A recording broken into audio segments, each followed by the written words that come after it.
오늘 말씀의 제목은 살아계신 구세주입니다. 구세주라는 말이나 구주라는 말은 비슷하지만 약간 다릅니다. 영어로는 둘 다 Savior라는 말인데 우리 표현으로는 구세주는 온 인류를 구원하신 분이라는 뜻이고, 예수님께서 온 인류를 구원하신 분이라는 뜻입니다. 그리고 구주라는 말은 예수님께서 나의 생명을 구원해 주신 분이다, 그 말입니다. 구세주는 그 셋자는 세상을 말하고, 그냥 구자는 그걸 구한다는 것이니까 구세주는 세상을 구한 우리 예수님을 말하는 것이고, 또 그 안에서 나의 구주가 되신 예수님을 말한다는 것입니다. 두 면이 있죠.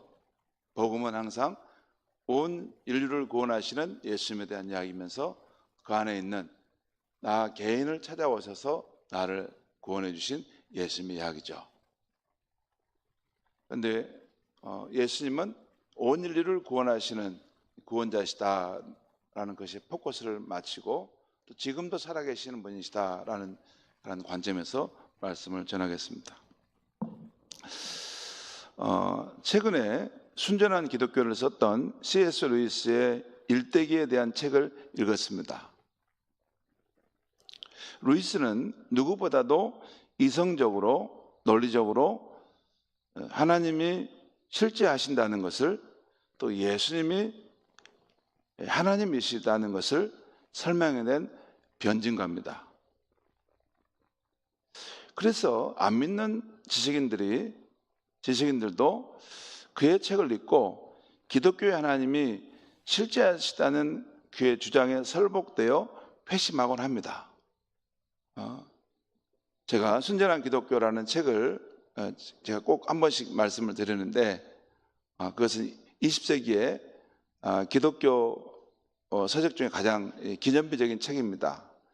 그 책은 다른 내용이 아니고 그냥 순전한 기독교, 순수한 기독교라는 무엇이냐라는 것을 말한 책이에요. 그리고 루이스라는 사람이 옥스퍼드 대학교의 영문학 교수였는데, 그분이 그런 쪽에 아주 하나님께 은사를 받았어요. 그래서 2차 세계대전이 일어날 때 영국 사람들이 많이 전쟁의 위협과 두려움을 느낄 때 신에 대한 관심이 있지 않았겠습니까? 그래서 영국 BBC 방송국에서 전 국민을 대상으로 이 기독교란 무엇인가를 한번 설명해 주십시오 해서 낸 책이 그 순전한 기독교라는 그 내용입니다. 그러니까 권위가 있죠. 아무튼 그 순전한 기독교 그 책을 읽은 안 믿는 사람들도 기독교 하나님이 실제하시다는 그의 이성적, 논리적 주장에 설복되어 회심하곤 합니다. 그런데 놀랍게도 루이스 자신은 초자연적인 하나님의 임재를 경험하고서 하나님을 믿게 됩니다. 그 회심에 대한 이야기를 자기 글에 표현하고 났는데, 그 예기치 않는 기쁨이라는 그 책에서 표현하거든요. 거기서 이제 그가 회심할 수밖에 없었던 그 이야기를 하는데, 원래 그게 이제 신앙의 여정이 원래 무신론자였다가 유신론자로 바뀌고, 유신론자에서 예수 그리스도가 참 하나님이시다라는 것으로 바뀝니다. 그런데 그 과정 속에서 지식인이었기 때문에 하나님에 대한 믿음을 이렇게 저버리려고 계속 피해갔어요. 계속 그 상황에서 하나님 자기를 부르시지만 그것을 피하다가 결국에는 자기가 있는 방에서 홀로 있는데 인격적인 하나님이 자기를 찾아오시고 자기를 압도하시는 그런 순간을 경험합니다. 그 하나님의 강한 임재를 경험하고 대략 한 30주 정도 그 하나님께서 인격적으로 자신을 찾아오셔서 만나주시는 그 경험을 하고, 하나님 믿고 회심했다라는 것이 루이스의 회심 이야기입니다. 그렇게 루이스는 자기 자신도 초자연의 하나님의 임재를 경험하고 회심했지만, 루이스가 50대 초반에 늦깎이로 결혼했던 여성이 조이 그레삼이라는 미국 여러 작가인데요. 이 사람을 만나서 이제 서로 사랑하게 되고 결혼하게 됩니다. 근데 그 여성이 악성 골수암 진단을 받게 됩니다. 그래서 그 당시 의사들도 포기하는 상황인데, 그녀를 위해서 치유기도를 합니다. 그녀를 위해서 기도를 많이 중보기도를 해요. 근데 놀랍게 회복됩니다. 모든 의학적인 예측을 뒤집고 그녀의 골수가 회복되었고, 이후에 퇴원해서 3년 정도를 행복하게 살게 됩니다. 그것을 루이스는 자기가 기도하고 함께 사람들과 기도한 것을 하나님께서 초자연적인 역사로 고쳐주셨다라고 하는 것을 믿었습니다.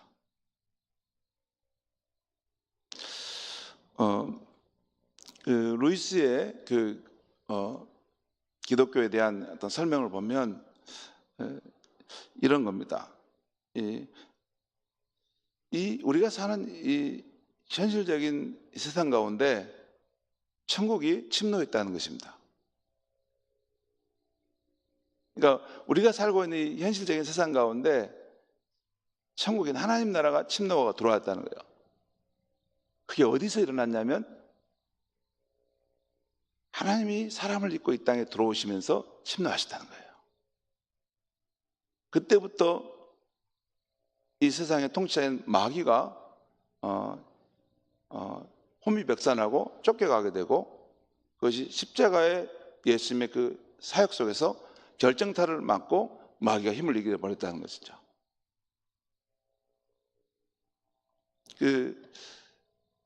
순전한 기독교의 책에 보면 그 주제가 나오는데, 하나님의 침공이라는 표현이 나옵니다. 하늘이 땅을 침공해 들어온 것입니다. 그러니까 마귀가 이 세상을 지배하는 것이 아담의 범죄 이후로 일어나게 됐는데, 이 세상을 구원하기 위해서 하늘이 이 땅을 침공했는데, 그렇게 해서 오신 분이 하나님이 사람의 몸을 입고 오신 예수님이시라는 것입니다. 그리고 그래서 기독교 신앙을 가진 사람들은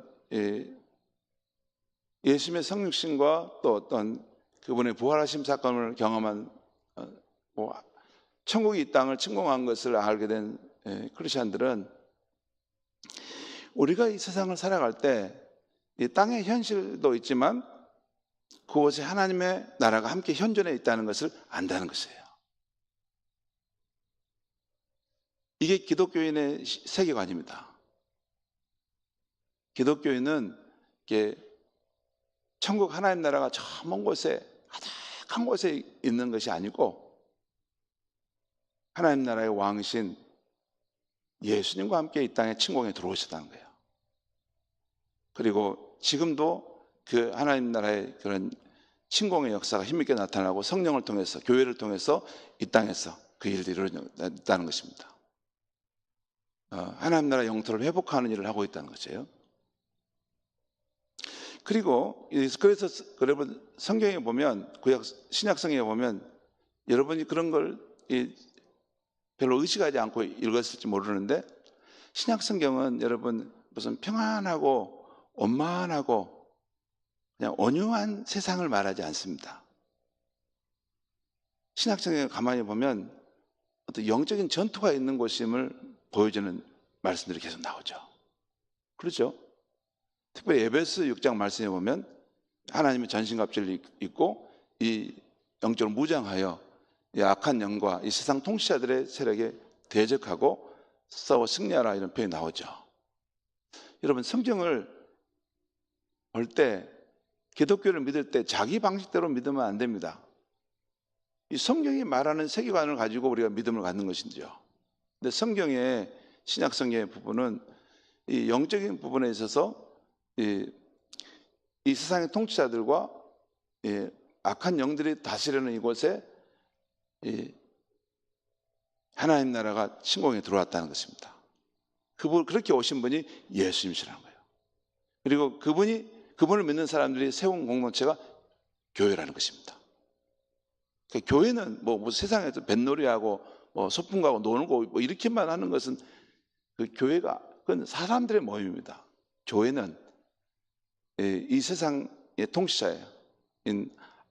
악한 영들의 이 지배를 받고 있는 세상에서 그 사로잡혀 있는 그 영혼들을 건져내고 구원해내시고 하나님 나라 통치권으로 옮겨오는 일을 하려고 이 땅에 있는 것입니다. 그리고 그런 일들이 진행되다가 마지막 때는 만왕의 왕이신 그분이 영광 중에 재림하시면 이 세상 나라는 하나님의 나라로 완전히 복속되는 것입니다. 그것이 우리 기독교인의 신앙관입니다. 그러니까 예수님이 오신 이후로는 이 세상은 이 땅의 현실도 있지만 동시에 하나님의 나라가 이미 들어와 있다는 거예요. 천국이 침노하고 있다는 거죠. 그것이 여러분의 삶 속에도 있고 공동체 안에서도 있고 여러분 세상 속에도 그 하나님을 믿는 백성들이 활발하게 활동할 때 그런 역사들이 일어나고 있는 것이죠. 여러분, 세상을 살아가다 보면 계속해서 여러 가지 인생의 문제를 만납니다. 그런 문제들이 내가 겪는 문제이기도 하고 부모 형제가 겪는 문제이기도 합니다. 내 가족, 자녀들이 겪는 문제이기도 하죠. 저는 많은 성도들을 목양하는 목사이기 때문에 여러 성도들이 겪는 어려운 문제를 상담받기도 하고 때로는 기도해달라는 부탁을 받기도 합니다. 성도들이 세상 살면서 겪는 어려운 문제들은 각 인생의 단계마다 달라지는 것을 보게 됩니다. 청년 때는 나의 반려자를 찾고 만나게 해달라고 기도를 부탁합니다. 결혼 후에는 아이가 생기고 태어나게 해달라고 부탁합니다. 자기 힘으로 되면 부탁 않겠죠. 그게 어려울 때는 그 상담도 요청하고 그걸 위해서 기도해달라고 부탁합니다. 아이가 자라면 학교 적응을 잘하게 해달라고, 중고등학생 때는 또래 친구들과 잘 적응하고 미래의 진로를 찾아가도록 기도를 부탁합니다. 대학 졸업과 청년 때는 취업과 사회 적응을 위해서, 또 직장인 때는 좋은 회사를 만나고 적절한 때 승진하게 해달라고 기도를 부탁합니다. 이러는 중에 자녀가 사회나 직장에 적응하지 못하여 우울증이나 대인기피증에 빠지면 회복되어 건강한 광적의 삶을 살게 해달라고 기도를 부탁합니다. 실제 제가 늘 경험하는 것입니다. 또한 이런 문제가 더 깊어져서 자녀들이 영적인 문제에 빠져서 아무것도 하지 못하게 되면 이러한 영적인 수렁에서 벗어나 정상적인 삶을 살게 해달라고 기도를 부탁합니다. 그것은 굉장히 여러분 우리 인간에게는 이렇게 지식의 영역이 있고 또 마음의 영역이 있지만 우리 영혼의 영역이 있습니다. 영혼의 영역에서 묶이고 속박되는 것은 아무리 선생님이 와가지고 아무리 훌륭한 선생님이 와가지고 훌륭한 의사 선생님이 와도 그건 고칠 수가 없습니다.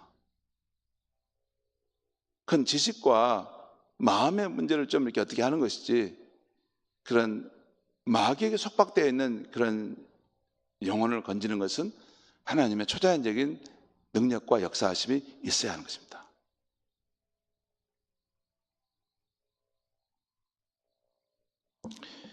그런 일도 기도해 달라고 부탁합니다. 그리고 나이가 들어가면 점점 어려운 질병에 걸리면서 초자연적인 역사로 치유되고 회복되게 해달라고 기도 부탁합니다. 요즘에는 우리 성도님들이 나이가 들어가신 분들이 많아서 사람의 힘으로 어찌할지 모르는 것을 목사님 좀 기도해 주십시오. 물론 어떤 분들은 기도 부탁도 안 씁니다. 뭐 두 가지 의미로 볼 수 있어요. 왜냐하면 그건 당연한 순리로 받아들이는 경우도 있는데 어쩔 때는 그냥 믿음이 없으니까 그럴 수도 있죠. 그런데 어떤 경우는 질병의 치유를 위해서 기도 부탁하는 것도 맞고 또 공동체 안에서, 목장 안에서 같이 기도를 해야 됩니다. 그 사람의 육체의 마음의 질병과 병들을 하나님이 초자연적으로 고쳐달라고 기도해야 되는 것입니다. 그것이 성경적인 교회입니다. 윤리적인 도덕적인 문제로만 이렇게 논의하고 이 정도 하는 것은 여기 교회 아니어도 저 학교에서 밖에서 심리 상담소에 잘해줍니다. 거기 가서 하는데, 여기는 사람의 힘과 의지로 될 수 없는 초자연적인 하나님의 역사하심으로만 회복되고 치유될 수 있는 일이 있을 때, 그것도 여기서는 거기까지도 기도할 수 있는 것이 교회입니다. 여러분이 제게 이런 부탁을 할 수 있는 것과 또 제가 이런 부탁을 받을 때 기도할 수 있는 이유는 왜 그렇습니까? 여러분이 마치 가능한 것처럼 제게 부탁하고 저도 마치 그 일이 가능한 것처럼 기도할 수 있는 이유가 왜 그렇습니까? 우리가 믿는 예수님이 지금도 살아계시고 하늘과 땅의 모든 권세를 가지고 세상을 통치하신다고 믿기 때문입니다. 마태복음 28장 18절을 보면 부활하신 예수님께서 하늘과 땅의 모든 권세를 아버지께로부터 받으셨다 하는 말씀입니다. 하늘과 땅의 모든 권세, 모든 일을 풀기도 하고 묶기도 하는 권세를 가지셨다가 말이에요. 그 일이 되기도 하고 안 되기도 하는 권세를 가지셨다가 말이에요. 그리고 사도행전 5장 30절 31절에 보면 유대인들이 나무에 달아 죽인 예수님을 하나님이 살리시고 오른손을 높이사 임금과 구주로 삼으셨다고 베드로는 계시로 받은 것을 말씀합니다. 그러니까 예수님을 하나님이 그 오른손으로 영광 가운데 높이셨는데 임금과 구주로 삼으셨다. 이 말은 무슨 한 민족, 한 마을, 한 도시 정도의 임금과 구주가 아니라 이 지구상의 모든 인류를 통치하는 왕으로서, 구세주로서 그걸 높이 세우셨다는 거예요. 그래서 이 구주 예수님의 살아계심을 믿고 기도하면 답답했던 우리의 문제들이 해결되고 응답되는 때가 있게 되는 것입니다. 여러분에게는 이런 일들이 일어나지 않았습니까? 신앙생활은 난 별로 일어나지 않았다. 그렇습니까? 저는 목회 예전 길을 걸어오면서 병든 자를 치유하는 기도도 해보고 귀신 들린 자를 축사하는, 그래서 자유케 하는 그런 일도 경험해보고, 사람이 이렇게 정상적인 것 같은데 그 속에 악한 영들이 역사하고 활동하는 것을 때로는 느낍니다. 저 사람이 왜 저렇게 광적으로 대응하는가? 우리 마음속에 그런 것들이 사로잡히면 사람이 가정에서도 또 일터에서도 좀 이렇게 평소에 안 했던 모습으로 막 사람이 달라져가는 모습이 있을 수 있습니다. 여러분 가끔 보면 광기 어린다는 말 있잖아요. 광기 어린다. 광기 어린 모습으로 막 어떤 화를 내고 막 어떤 일을 처리하는 거 보지 않습니까?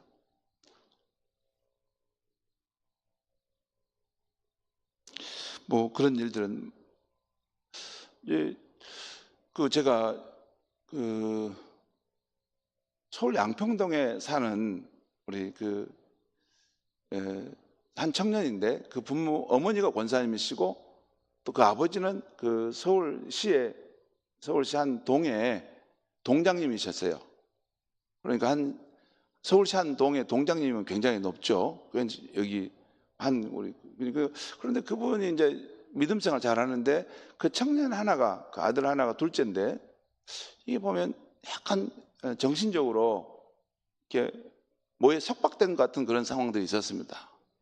그래서 한 번씩 그 어머니가 저한테 기도를 해달라고 했어요. 목사님, 우리 아들이 좀 그런 귀신 들린 것 같기도 하고 엄청 힘든데 좀 기도를 해주십시오. 그래서 제가 가서 권사님하고 같이 가서 다른 기도도 해드렸는데, 기도를 하는데 어떤 느낌을 받았냐면 굉장히 섬뜩함을 느낄 때가 있었어요. 그 청년인데, 순수한 청년인데 그 청년이 저를 보고 말하는 투라든가 웃는 모습 속에서 굉장히 섬뜩함을 느낀 순간이 있었어요. 그런 부분들이 그 영적 상황 속에서 경험하는 겁니다. 아무튼 구주 예수님의 살아계심을 믿고 영적인 세계를 믿고 기도할 때 우리 삶에 초자연적인 그런 역사하심이 나타나는 것을 볼 때가 있습니다. 우리는 지금까지 여러분 수요예배 때 예수 그리스도의 십자가에서 죽으심으로 죄인들에게 구세주가 되셨다는 그 사실을 말씀드렸죠. 그러나 더욱 중요하고 더욱 기억해야 할 사실은 예수 그리스도께서 우리를 위해서 죽으신 것만이 아니라 죽은 자 가운데서 부활하시고 지금도 살아계시다는 것입니다. 지금도 살아계시다는 거예요. 신약 성경에서 예수 그리스도께서 죽은 자 가운데서 부활하시고 지금도 살아계신 것을 증언하는 말씀들이 너무나 많습니다. 너무나 많은데 그 대표적인 말씀 몇 가지를 보면 이렇습니다. 로마서 오늘 8장 34절에 죽으실 뿐 아니라 다시 살아나신 이는 그리스도 예수시니 그는 하나님 우편에 계신 자요 우리를 위하여 간구하시는 자신이라. 죽으셨다가 다시 살아나셨다는 거예요. 그리고 하나님 우편에 계셔서 우리를 위하여 간구하시는 분이시다.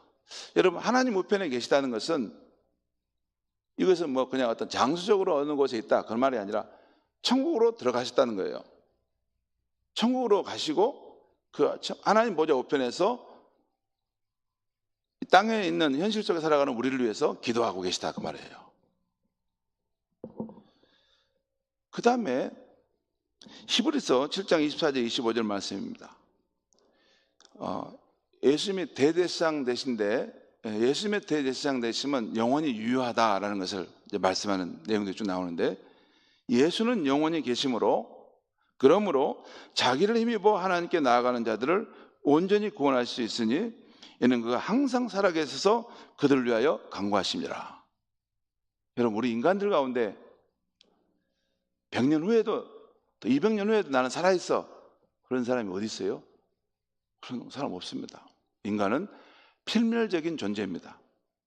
아무리 영호골이라 하더라도 날고 뛰어도 반드시 때가 되면 늙고 병들고 외롭게 소멸되어 갑니다. 그건 피할 수 없어요. 그런데 예수님은 영원히 계신 분이라고 말해요. 영원히 계실 수 있다는 것은 하나님만이 영원히 계실 수 있는 거죠. 그래서 하나님께 나아가는 자들은 온전히 구원할 수 있다는 거예요. 이는 그가 항상 살아계셔서 그들을 위하여 간구하시다, 기도하시기 때문이라는 거죠. 여기 보면 자기를 힘입어 예수를 힘입고 의지하는 사람을 위해서 구원하신다고 말이죠. 그리고 요한계시록 1장 17절 18절에 사도 요한이 밤모섬에서 살아계신 예수를 만나게 되는데 그때 그 영광의 이 모습으로 드러나셔서 이렇게 말씀하시죠. 두려워하지 말라. 나는 처음이요 마지막이니 곧 살아있는 자라. 내가 전에 죽었었느라. 죽었었다는 거예요. 죽었었느라. 볼지어다 이제 세세토록 살아있어 사망과 음부의 열쇠를 가졌느니. 그러니까 사도 요한이 밤모섬에 갇혔을 때 부활하신 예수님이 영광을 입으신 예수님이 그 나타났을 때 그 직접 하신 말씀이죠. 여러분, 우리는 십자가에 달려 죽으신 예수님, 나의 죄를 속죄하신 예수님을 거기까지는 알아요. 근데 그 다음에 예수님 어디 가시지? 부활하셨다는 것도 개념적으로 알고 있어요. 그 다음에 예수님이 이제 어떻게 됐지? 그 다음에 어떻게 돼요? 지금도 살아계시죠. 부활하셨으면 그 영광 중에 거하시고 살아계셔요. 그리고 어느 순간에 이 천국이 이 세상을 침공해 들어오는 것처럼 어느 순간에 그의 종들에게 임면서 말씀하시는 거죠. 그게 대표적인 것이 뭡니까? 사도행전 9장에 다메섹 도상에 가고 있는 사울에게 부활하신 주님이 나타나시잖아요. 사울아, 사울아, 내가 왜 나를 핍박하느냐? 사울이 하는 모든 행동을 다 보고 알고 계셨던 것이죠. 그리고 오늘 여기 그 사도 요한에게도 두려워하지 말라. 내가 이전에 죽었지만 지금도 내가 살아있고 영원토록 살아있을 것이다. 이 로마서 8장과 히브리 7장의 말씀은 부활하신 그리스도가 지금도 하나님 우편에서 우리를 위해서 기도하고 계신다는 것입니다. 또 요한계시록 1장 17절 18절은 부활하신 예수님께서 영원토록 살아계셔서 우리에게 생명과 천국의 삶을 주신다는 그런 말씀입니다. 이렇게 기독교는 이미 죽은 예수님을 신뢰하라고 말하는 것이 아닙니다. 우리의 죄 때문에 죽으시고 인류의 죄 때문에 죽으셨지만 우리를 의롭다 하시기 위해서 다시 살아나신 예수 그리스도를 신뢰하라고 말하는 진리인 것입니다. 그러므로 신자가 어려움에 처했을 때 지금도 살아계시고 하늘과 땅의 모든 권세를 가지신 크고 위대하신 임금님께 곧장 나아갈 수 있는 것입니다. 우리 예수님은 단순히 과거의 기억 속에 계신 분이 아닙니다. 지금도 계속 살아계신 분으로 이 세상에 사는 이 땅의 현실 가운데 매여있는 우리의 기도를 들으시고 역사하시는 분이십니다. 지금도 예수 그리스도는 하나님 우편에서 우리를 보고 계시고 우리를 위해 기도하고 계십니다. 우리의 절박한 상황, 우리 애타는 상황, 인간의 힘으로 어찌하지 못해서 울고 있는 상황들을 보고 계시고 그리고 우리를 위해서 기도하고 계시는 분이십니다. 자신을 전적으로 의지하여 하나님께 나아오는 자들을 도우시고 구원하시는 분이십니다. 여러분, 아직 그런 경험이 없으셨다면 지금도 살아계신 구세주 예수님께 나아가 구하시기 바랍니다. 구하시기 바라요. 여러분, 구하고 기도를 많이 하면 많이 할수록 살아계신 하나님의 역사를 더 많이 체험합니다. 어떤 분들은 개념적으로 이걸 가지고 있어요. 개념적으로 내가 기도해봐야 하나님의 이 성품이 안 맞으면 응답 안 하시지. 개념적으로 가지고 처음부터 아예 기도도 안 해버려요. 그것은 신앙이 아닙니다. 신앙은 인격적인 관계 속에 있는 것입니다. 이것이 정말 하나님의 뜻에 맞는지 안 맞는지 어떻게 합니까? 인간의 머리로 다 이게 계산해내면 그렇게 해서 하는 것만 한 것이 우리 살 길입니까? 아닙니다. 모릅니다. 몰라요. 믿음의 사람들은, 아니 신자의 삶은 믿음의 길을 선택해 가는 것입니다. 이 길이 어떤 길이 될지는 모르는 거예요. 하나님을 의지하고 선한 마음을 가지고 믿음의 선택을 하고 그 길을 도전해 보는 것입니다. 그런 사람이 인류의 역사를 새롭게 썼던 것입니다. 항상 자기 생각의 수준으로, 항상 자기 생각의 범주 안에서, 항상 자기 수준의 이 상황 속에서만 움직이려고. 어디에 하나님의 역사가 나타납니까? 안 나타납니다. 자기 생각의 영역을 뛰어넘는 상황인데 하나님이 자기를 부르신 것 같다고 여겨질 때 두렵고 떨리지만 믿음으로 그쪽에 발을 내딛어 보는 것입니다. 그것이 구세주 예수님 살아계심을 믿는 신자의 삶이죠. 그런 사람에 의해서 새로운 역사가 펼쳐지는 것입니다. 항상 여러분 매너리즘 속에 빠져 있고 자기 방식대로만 항상 다람 체크에 왔다 갔다 하시는 경우는 한계 안에서 하나님이 그 사람과 일할 수 없습니다. 왜냐하면 너무 답답하기 때문에. 하나님 그렇게 일하시지 않으십니다. 하나님은 새로운 역사, 늘 새로운 일을 행하실 수 있는 분이세요. 그것을 기대하고 가야 됩니다.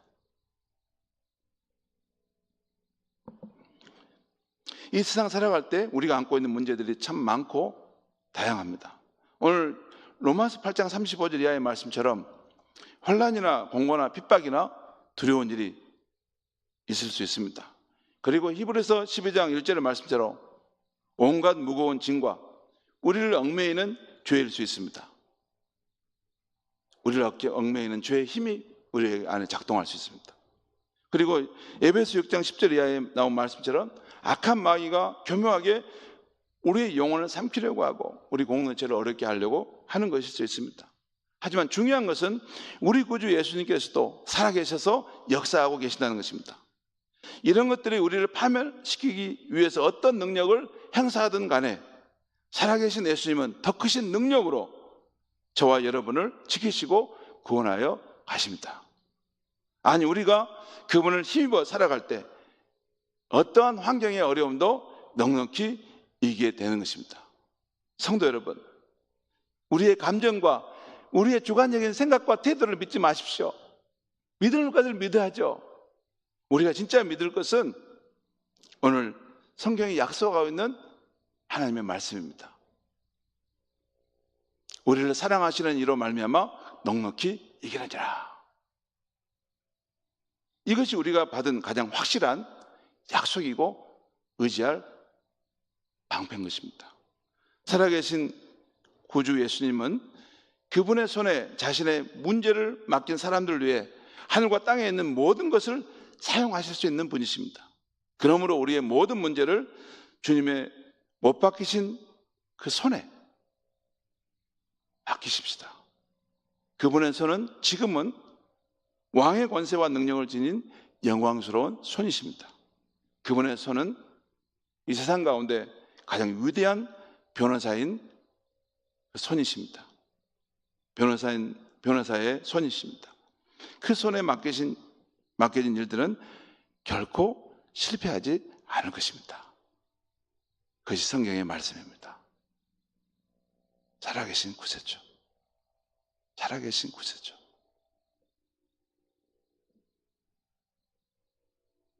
천국이 이 땅을 침공한 이유로 천국은 이미 우리 안에 들어와서 역사하고 있는 것입니다. 땅의 현실의 어려움에만 매여서 두려워하고 움츠리고 아무것도 하지 못하는 그것은 마귀가 가장 좋아하는 것입니다. 하나님의 나라, 천국이 우리 가운데 침공에 들어왔다는 것을 꼭 믿고 지금도 역사하고 있는 하나님의 나라, 그 통치하심의 능력을 힘입어서 우리의 삶의 현실을 우리 힘으로 극복하지 못한 문제들을 만왕의 왕이신 예수님께 정말로 간절히 구하고 또 구하고 찾으면 우리의 삶에 놀라운 변화의 역사들이 일어나기 시작할 것입니다. 기도하겠습니다. 하나님 아버지, 오늘 이 밤에 살아계신 구세주라는 제목의 말씀을 전했습니다.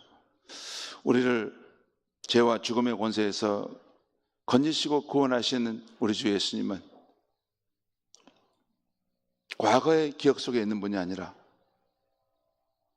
지금도 살아계셔서 하늘과 땅의 모든 권세를 가지시고 하나님의 뜻을 이 땅에 이루어가고 계신다는 말씀을 듣게 하시니 감사합니다.